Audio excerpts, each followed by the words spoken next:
everybody. If you're watching this, please be sure to like the video, subscribe to the channel. I'll be back this weekend to talk about those low down raggedy motherfuckers that beat up that pregnant woman in Chicago and her son, and how there's something wrong with the parenting and lack thereof and the reactions in the aftermath. I don't know where the fuck to begin. I mean, I do and I will. I'm just not going to do it tonight, but I will be back. Anyway, another review of Love and Marriage Huntsville, like a bat at a Nell, season 10, episode 10. So first of all, somebody left something in my comments last week, and thank all of y'all who are thinking about me. And said, oh, y'all, that people who told me that they're divorced now, Trish and whatever that man's name is, Marquez. Thank you. I didn't know, but once somebody tell me once, you ain't got to say it another a whole lot of other times. Also, somebody wrote my comments like, I don't understand. I think the opening of Love and Marriage Huntsville was much worse when Mel was on it. I can't imagine watching something like hate watching something. I was like, first of all reality TV that I have ever watched is designed for me to hate watch it. I know you don't think I ever, in its glory days, watched Love and Hip Hop because I enjoyed that foolishness. Anyway, so Trish and her homegirl with the glasses, I don't know what her name is, I don't care. Her friend seems like that lesbian homegirl that wants to be with Trish. Am I the only one that gets that vibe? I could be wrong, but I'm just saying, that's just what I get. Speaking of lesbians, have y'all seen that weirdo Pentecostal woman on TikTok who keeps talking about how women are going to hell who have sex with their husband, and have nasty sex and be given oral sex? And I'm just like, everything about you, woman, already tells me that you are a full-blown lesbian who does not feel like you can be free enough to be a lesbian, and you hate women that are with men because you really want to be with those women. Am I the only one who's seen those? But if so, let me know what y'all think. All right, anyway, so she's telling her, Trish is telling her about how her and Kim broke up for 3 days. What the fuck? Like, I don't even know why y'all carried this part over into a second part of the season. Then she starts telling her she's in therapy. She's been to one session.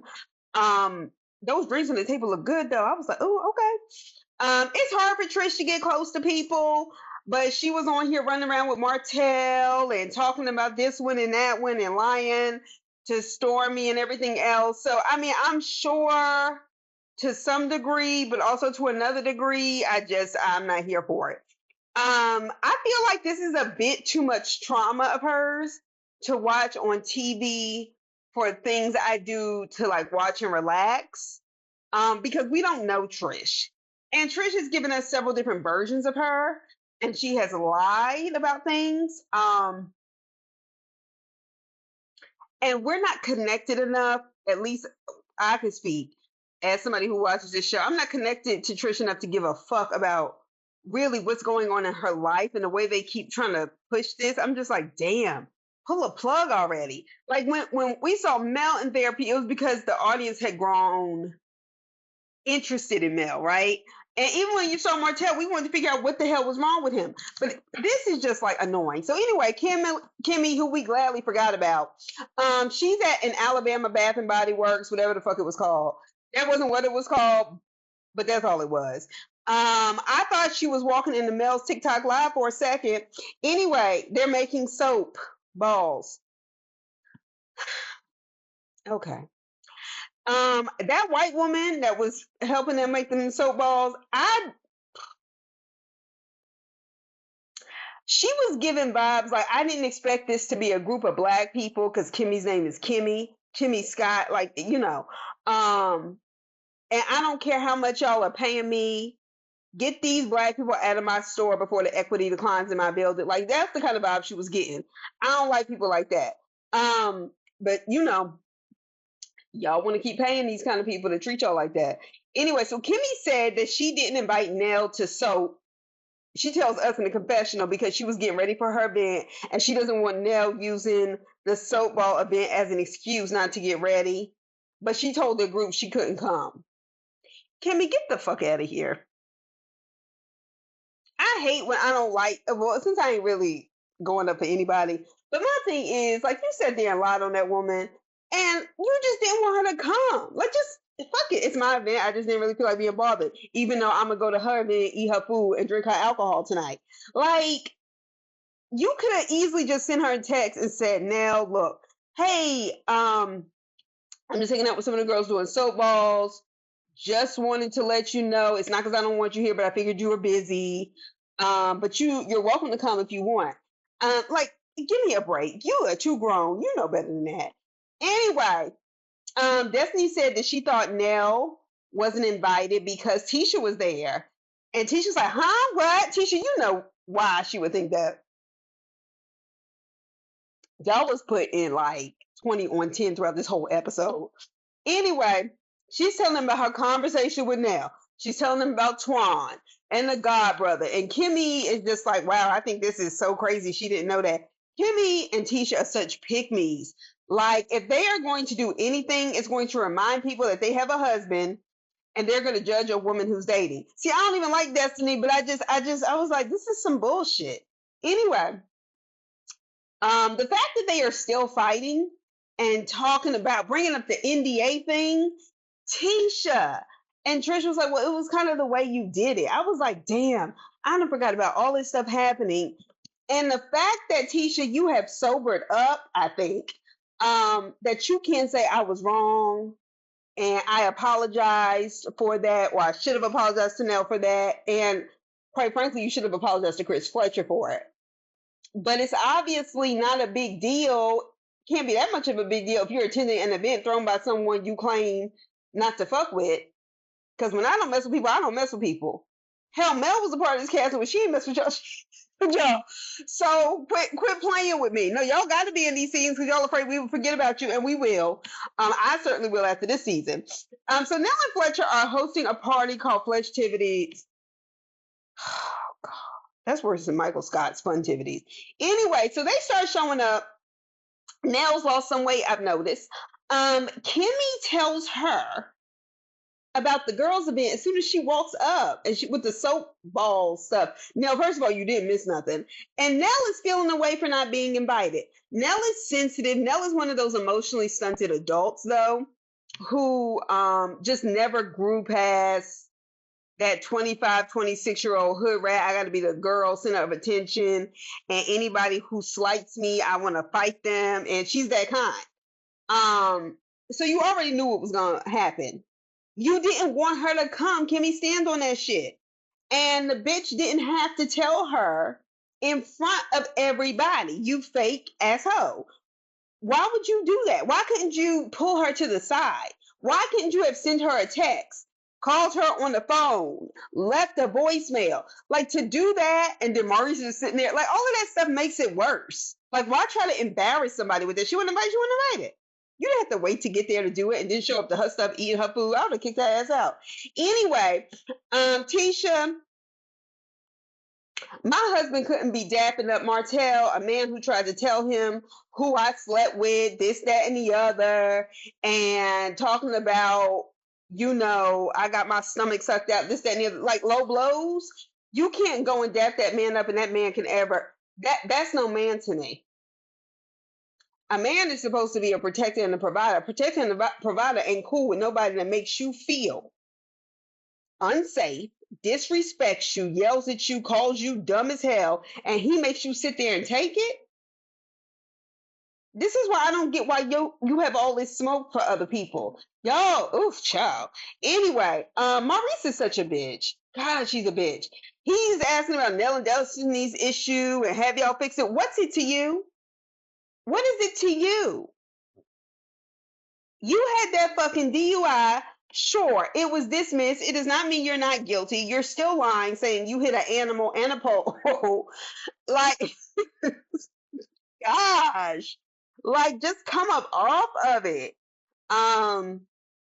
Martell opens his black sweatshirt and he has a picture here. I'm gonna be honest. At first I thought it was gonna be him and a picture of Mel, and I was like, oh my gosh. lock him up. He just won't let this woman go. But it was apparently him and Ariane on the t-shirt. And I'm like, that one picture that was floating around the internet, wasn't that the same picture where Ariane met Nell and then Nell got online and said she would never disrespect Mel like that? She didn't know she was going to be there and all that stuff. Like, see, that's what I mean. A narcissist sits around and thinks of those things that they think would trigger problems, as we saw. But no, he was like, oh, I'm not ashamed of her or anything. That's not why I had it covered up. You opened it and covered it back up. Stupid, just stupid. Anyway, Destiny walks in with Will, Ken's best friend. And the way Ken was looking, it didn't look like he knew anything. He was not lying in that confessional. I will say Trish looked bothered, like, oh, I really don't want Destiny in my friend group. That's how you know they fake. Lance walks in with a prostitute or a stripper who just got off her day shift. She's still young enough to where if she's a prostitute, she won't look like it in the face. You know, it's going to take a second. But walking around like that, women who are comfortable like that, I don't know where you got her from. And she up here talking about some, oh, yeah, did you tell your mom I used to be in Smiles? She said, you know, when you said this girl walked in, it may have been. She was like, I don't know how many years I went there, this, that, and the other. But, you know, like kids can remember their teachers in a way, like teachers can't always remember their students. But any woman walking around looking like that, now, granted, now you ain't got nothing to do with that per se, but that wouldn't be the walk-in advertisement I want for my daycare. I'm sure there's somebody at Alabama A&M making grades who went to your little daycare. Okay, that might be the one Lance should pull on TV. Well, not no college girl, but you get my point. I love how he has time to find a date, but he was so overwhelmed with this baby whose mama we know is around. Don't tell me she not. He ain't that stressed out. That's some BS storyline. Where did you get that hood rat? Anyway, so Destiny, you do a lot too. Bringing in Will. Not that I care about you and Lance's relationship. You just do a lot. Did y'all really need to rent out that room at that high-end recreation center, Fletcher's, for those plastic wearing cup games? This is what I'm talking about. Y'all, for all the money all these people claim they have, you mean to tell me you have an adult game night with fucking plasticware spoons and cups and beer pong, all of that together, even with inflation, couldn't have cost no more than $13.12. Like, and that's being actually very kind. That's a stretch. I ain't see a Uno deck, a pack of cards, nothing. Like, what? Anyway, so Nell said there are a lot of type A personalities among them, and that's why they're trying to win. I said, no, these are not type A personalities. None of them have type A personalities. Type A people get things done. These people can't keep shit going. Every time we turn around, Tisha and Marceau got all these violations at their restaurant. Credit One doesn't exist. Nobody really knows exactly what Maurice does. Maurice is just a serial entrepreneur. And he's not good in anything and doesn't spend time with his son. And he insisted on bringing down there with him so he could learn to be a man from a man that doesn't act like a man. Like, what are y'all type A personalities? Are you kidding me? Does Martell have a job outside this show?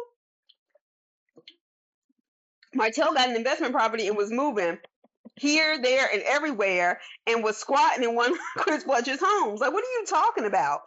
Anyway, y'all need to learn what these words are before y'all start using them. Kimmy is talking about Nell at her party and saying she told Nell about the soap balls, this, that, and the other. It wasn't nice.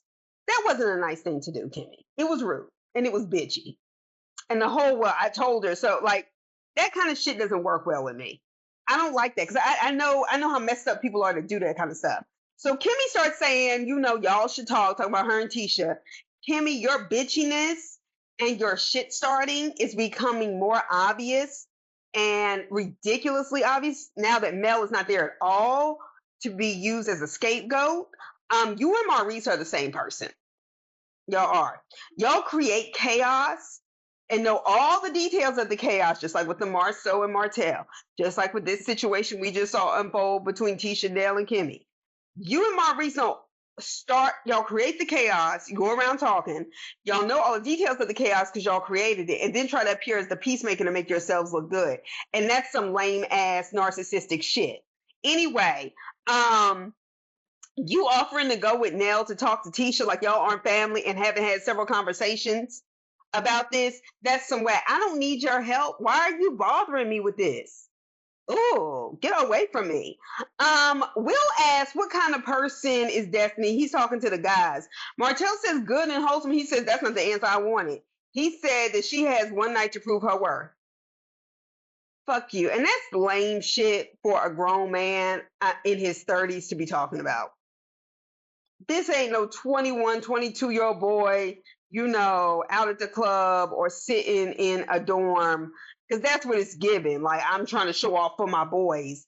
Like, and they were like, you didn't know you had a rebound. And Ken's like, well, he don't have rebounds. I hope that ain't what she's looking for. It ain't. That's why she borrowed somebody from the cast. You knew. He was like, oh, you and Lance date. I was wondering why they asked me all these questions. Don't act like you and your whole family wasn't watching all of last season so they could see the 6 times you popped up on the screen. Ninja, stop. That's why you decided to go out with her and DM her. Stop. Anyway, you didn't know how good she looked in the bodysuit until tonight, but you've seen her before. You must have been attracted to her before. Like, you know what I mean? Like, why are you doing this? Like that, like why? Anyway, so Destiny basically says that when the Fletchers left early, I was like, oh my gosh, we still talking about this. Tisha said it was because they went for the delivery of the baby. And Nell said Tisha needs to keep my family's MFing name out of her mouth. I agree with both things. Yes, Nell, I know that you knew about this grandbaby coming. No, I don't believe the mama just left, something like that, and he's doing all this work and you going over there and all this other old business and all that other BS. No, you knew and you didn't tell. And I mean, granted, I also feel like, yeah, but you're right. Tisha does need to stay out of it. What does this have to do with Tisha? So Tisha goes, well, Nell, why did you leave early? Nell said, none of your business. We all know the Fletcher family has gotten together and they have an agreed upon lie. And I don't care how many times you try to expose it, they're going to keep with the same lie. Which ain't no different from what the Scots do. Anyway, she was like, I don't owe you an explanation. She was absolutely right. She doesn't owe you anything, Tisha. Tisha, you don't have a dog in this fight. Destiny and Lance stopped dating. Okay? Not ended a relationship. Stop dating. Tisha is saying that the Fletchers knew all along, and so therefore they're full of it, essentially. That's what she said. And I agree. They did know all along. But the thing is, Tisha, like I said, there's no dog in this fight for you. The smoke you have for everybody else, but never Marceau, is mind-boggling to me. Nell said, well, my granddaughter is off limits.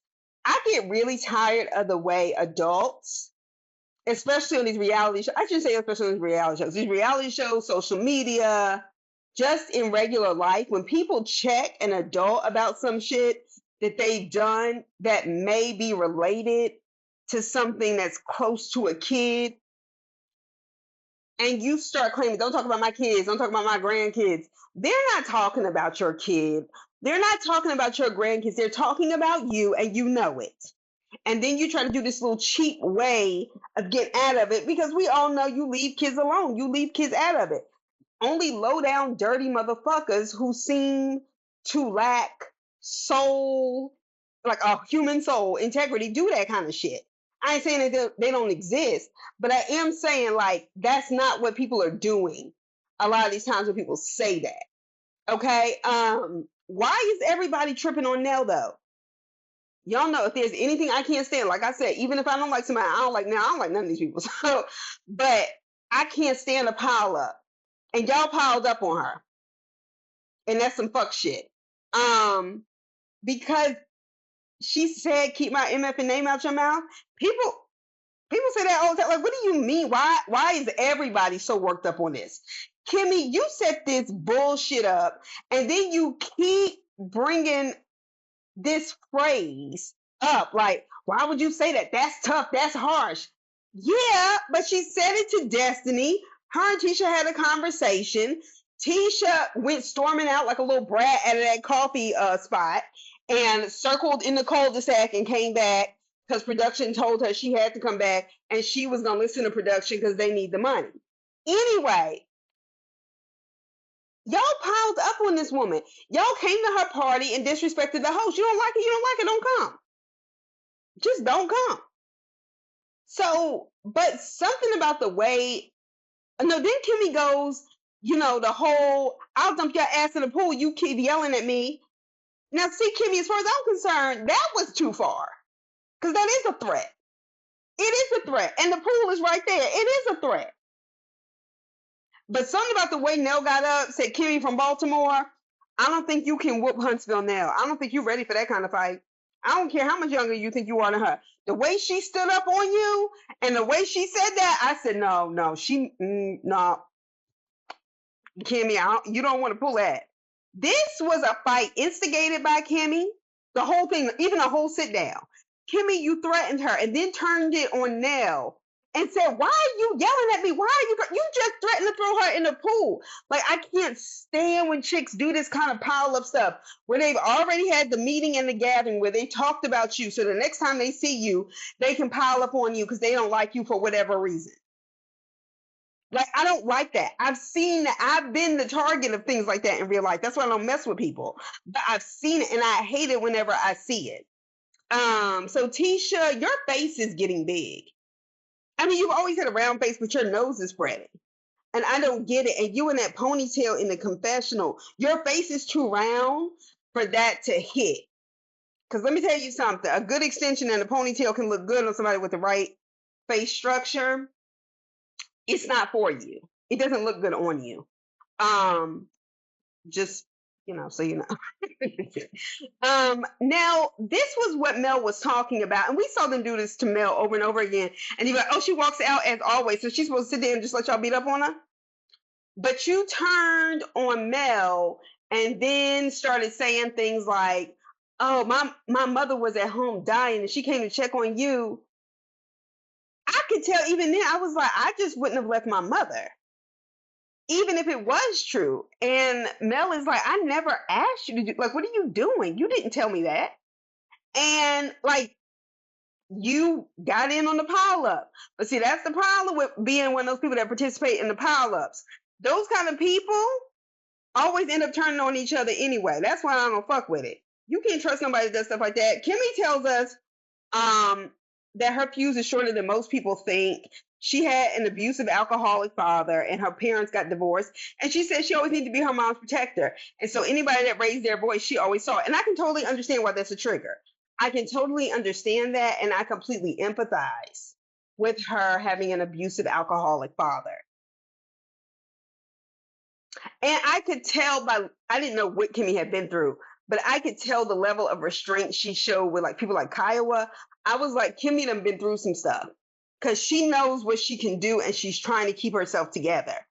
However, Kimmy, that is too much of a stretch in this scenario to then try to hook it back to that. Because you have yelled and gotten loud. Multiple people have yelled on this show, like Martell, and y'all have said absolutely nothing. Y'all have not checked him. You essentially blame Mel for like letting him get up. He went in the room on that vacation in Vegas, yelled at Mel. You never said a fucking thing. You didn't check on Mel. You were like, so I don't think that is a fair assumption, especially after you started that incident. You were yelling too. Like, I can't. That's not good enough for this. Okay? Kimmy, you telling her that she shouldn't be yelling at her event, that's unacceptable. And you tried to normalize that. Maybe she has on different seasons because Nell does yell a lot. But Maurice will literally be talking to you like you're dumb and getting loud with you, and we've never heard you say that. All the people who have gotten loud on this show, you and Destiny have gotten loud. There was a fight at Galentine's Day. So don't act like That's not fair. Y'all ganged up on her, and to your surprise, she responded like, I'll take all y'all motherfuckers on. And that old fake ass, half ass apology. Marcel's like, okay, can we bring it to end? Like, no. She was like, I can say I'm. Well, Nell actually is the one who apologized first. And then Kimmy was kind of like, oh, I'm sorry, but they were both fake, empty apologies. I know Nell still had to be mad. You can't get ganged up on like that. Anyway, y'all, these people are ridiculous. Y'all be sure to like the video, subscribe to the channel. I'll talk to y'all soon. Bye.